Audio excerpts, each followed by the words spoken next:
Bonsoir à tous. Dans l'actualité ce soir, il réchauffe les corps et les cœurs en cette période de grand froid.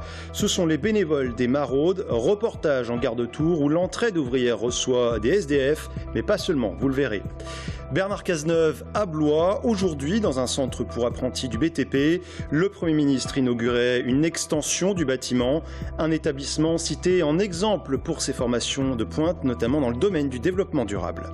Et puis nous recevrons le commandant Éric Foussard des sapeurs-pompiers d'Indre-et-Loire. 6000 personnes sont victimes chaque année en France d'intoxication au monoxyde de carbone. Comment prévenir les risques? Il nous répondra. Bienvenue à tous. L'hiver poursuit donc son offensive. -6 à -7 degrés en Indre-et-Loire et Loir-et-Cher. Dans le même temps, comme nous l'avions déjà évoqué ici même, les maraudes se multiplient pour aller à la rencontre des populations fragiles. Et parfois, ce sont eux qui viennent directement chercher un peu de réconfort. C'est le cas à la gare de Tours. 3 fois par semaine, les bénévoles de l'entraide ouvrière y distribuent repas chauds et sourires. Le reportage hier soir d'Aurélie Renaud. Un bol de soupe, un café, un chocolat. Tous les moyens sont bons pour se réchauffer quand on dort dans la rue par -5 degrés. Christophe est arrivé sur Tours il y a quelques mois.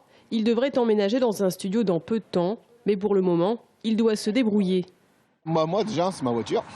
Et puis avec plusieurs couvertures. Et dormir tout habillé avec 2 ou 3 couches de vêtements. Mais bon, même avec ça pique quand même. Ce soir-là, une petite vingtaine de personnes viendront trouver un peu de chaleur auprès du camion de l'entraide ouvrière. Ils viennent pour parler, il n'y a pas que la soupe qui les réchauffe, disons.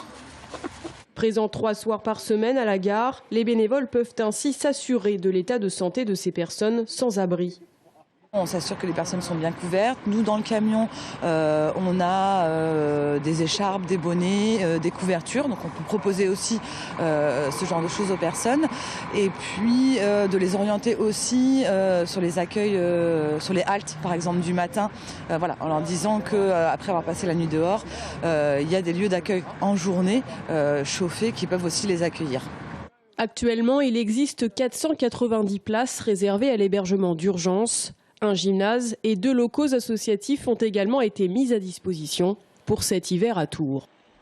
Voilà, puis le préfet d'Indre-et-Loire, Louis Lefranc, visite en ce moment même les dispositifs d'accueil et d'hébergement d'urgence.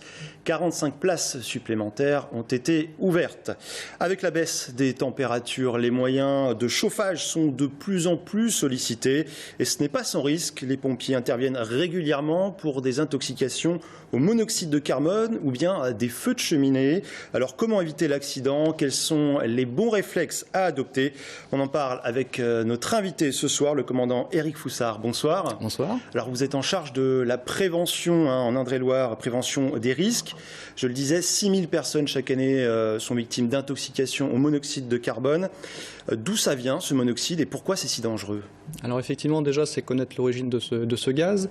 Donc il est lié au fonctionnement des appareils de chauffage. Et donc un mauvais réglage, un dysfonctionnement peut créer l'apparition de ce gaz qui est toxique, et inodore, sans saveur, ce qui fait qu'on aura beaucoup de mal à détecter. C'est pour ça qu'il faut uniquement avoir en première intention des actions de prévention pour suspecter sa présence. Donc les premiers symptômes sont les maux de tête, qui peuvent après, dans les cas les plus importants, ensuite évoluer sur des vomissements, des nausées, et puis après des déséquilibres, perte de connaissance, voire jusqu'après coma et voire éventuellement un décès. Alors maux de tête persistant, qu'est-ce qu'il faut faire dès les premiers symptômes? Voilà, donc en présence de ces symptômes, et si vous avez un appareil de chauffage à combustion, c'est envisager effectivement l'intoxication au monoxyde de carbone. Donc c'est avant tout couper le chauffage, ce mode de fonctionnement, aérer et sortir de la pièce. Ensuite appeler les secours, donc les sapeurs-pompiers au moyen du numéro national, le 18, ou en relation chez nous avec le SAMU sur le 15. Et là nous pourrons envoyer donc une équipe de sapeurs-pompiers déjà pour prendre les premières actions, sachant que dans toutes nos ambulances, nous avons des détecteurs de monoxyde de carbone qui permettront de nous alerter et ensuite, une fois ce gaz identifié, pour la prise en charge médicale, d'avoir un traitement adapté. Alors le mieux quand même, c'est de prévenir, d'éviter cette émanation de monoxyde de carbone. Comment on fait? Donc déjà, tous les appareils de chauffage, si on regarde la notice, il est bien précisé qu'il doit y avoir un entretien, donc un entretien régulier par un technicien compétent. Donc la règle, c'est en général un entretien annuel, et puis sans oublier le ramonage des conduits, puisqu'en plus du risque d'intoxication, le risque d'incendie n'est pas à négliger. Ouais. Voilà, donc bien nettoyer ses conduits. Donc ça, c'est la partie maintenance. On ne calfeutre pas les arrivées d'air, les ventilations, de manière à ce que la combustion puisse être efficace. Donc une fois qu'on a ce fonctionnement et qu'on suit l'utilisation normale de l'appareil, il n'y a pas de souci. Donc là, en ces périodes de grand froid, on a tendance à pousser le chauffage à fond et ajouter des appareils accessoires. Donc ces appareils on va dire complémentaires ne doivent pas être utilisés en permanence. C'est juste un petit plus, mais il n'y a pas de conduit d'évacuation des gaz. Alors depuis le mars 2015, les détecteurs incendie sont obligatoires. Est-ce que c'est suivi d'effets dans les foyers aujourd'hui? Alors, non, c'est obligatoire. Donc normalement, chacun est censé être équipé avec au minimum un détecteur. Donc plusieurs, ça sera encore optimum. Et donc dans le cadre présent du monoxyde de carbone, donc ces détecteurs ne détecteront pas le monoxyde de carbone. Ils ne détectent que la fumée. Donc il existe par contre des détecteurs spécifiques pour les monoxydes de carbone qui permettront effectivement dans les foyers équipés de chaudières notamment de s'équiper, sachant qu'on a effectivement cette part de chauffage en hiver, mais que l'été, la chaudière fonctionne aussi pour l'eau chaude sanitaire. Merci pour ces quelques conseils, commandant Éric Foussard. Fait divers, en bref, au zoo de Beauval, 2 maçons ont été blessés par la chute d'éléments d'échafaudage. L'accident s'est passé vers 11 h ce matin.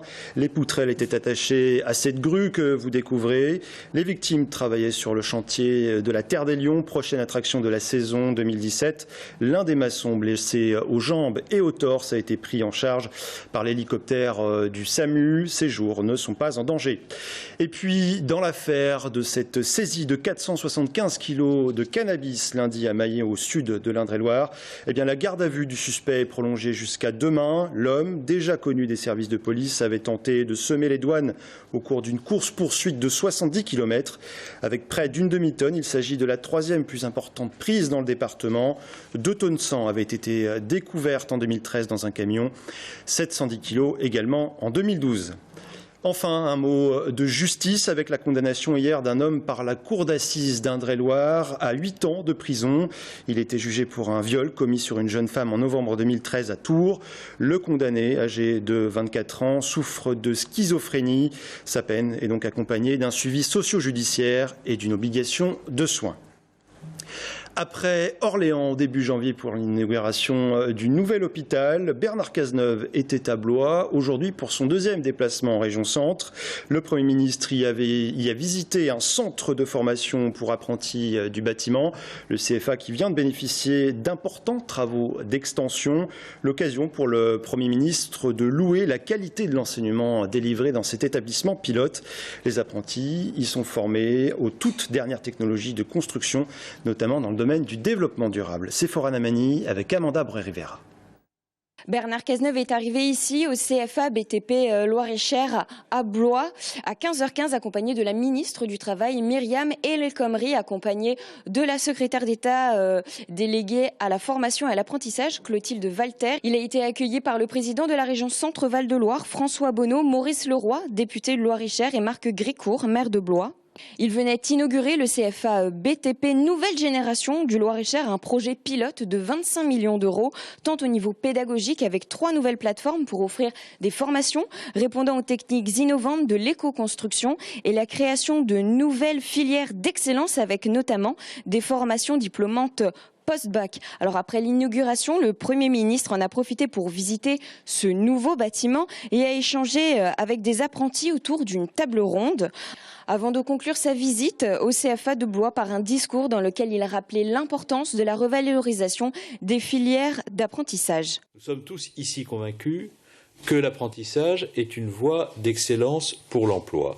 Une voie d'excellence pour nos jeunes, pour lesquels l'apprentissage constitue une formation gratuite, qui leur permet de financer leur formation par leur travail et qui leur ouvre une voie d'accès sûre vers l'emploi. Je souhaite également souligner que beaucoup d'apprentis deviendront eux-mêmes, ça m'a fait plaisir que de les entendre me le confirmer tout à l'heure, des chefs d'entreprise.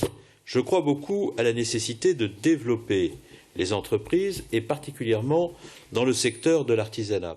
Dans ce même élan, il s'est rendu à Orléans pour la signature de la convention Train d'équilibre du territoire relative au transfert de 3 lignes intercités de la région centre, transfert entre l'État et la région.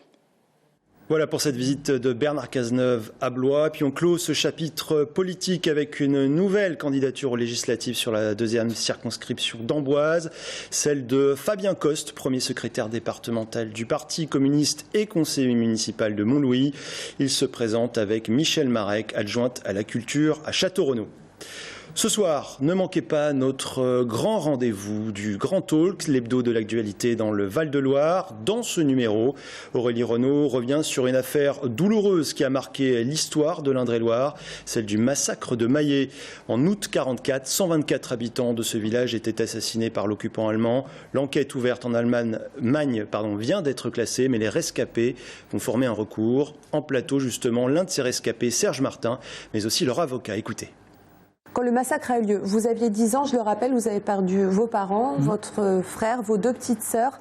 On rappelle que 124 personnes sont décédées de 3 mois à 89 ans. Ensuite, ça a été le silence total. Vous êtes un petit garçon de 10 ans, c'est vos grands-parents qui vous élèvent et en fait, on ne parle plus du massacre. Non. Pendant 50 ans. Pendant 50 ans, oui. Pourquoi on ne parle plus de ce massacre? Mais je ne sais pas. Je pense qu'au début, c'était trop difficile d'en parler. On ne pouvait pas en parler, c'était trop dur. Et puis après, c'est devenu une autre histoire. Moi, je ne vais pas dire qu'on n'avait pas envie de la partager, mais on ne la racontait pas. Parce qu'on pensait peut-être que ça intéressait personne, et on n'en parlait jamais. L'avenir, aujourd'hui, c'est le recours. C'est auprès de qui et qu'est-ce qui peut se passer? C'est-à-dire, avec votre recours, s'il est accepté, une enquête peut s'ouvrir à nouveau? Expliquez-nous. Le procureur général de Ham peut reprendre l'enquête et notamment, nous lui avons demandé de cibler l'enquête sur le 17e bataillon de SS qui était basé à Châtellerault parce que l'intime conviction des survivants est que c'est la responsabilité de ce bataillon. Nous sommes toujours dans un temps judiciaire, nous ne sommes pas encore dans le temps de l'histoire et l'idée c'est d'aller jusqu'au bout. Tant qu'il peut y avoir des survivants, nous ferons tous les recours possibles. C'est une bonne nouvelle pour les amoureux du patrimoine et les touristes à Tours. La tour Charlemagne, vestige de la basilique Saint-Martin du XIe siècle, sera de nouveau accessible en avril. Les travaux de restauration interrompus à l'automne reprennent. On écoute Françoise Amiot, adjointe à l'urbanisme et au patrimoine. Donc on est maintenant dans des travaux d'entretien, à savoir étanchéité de la terrasse supérieure, des corniches et puis pose de dispositifs podotactiles de type signalisation pour les personnes handicapées, les aider effectivement pour celles qui sont mobiles à accéder à la tour. Enfin, normalement tout est prévu pour se terminer fin janvier et la tour rouvrira au public en avril.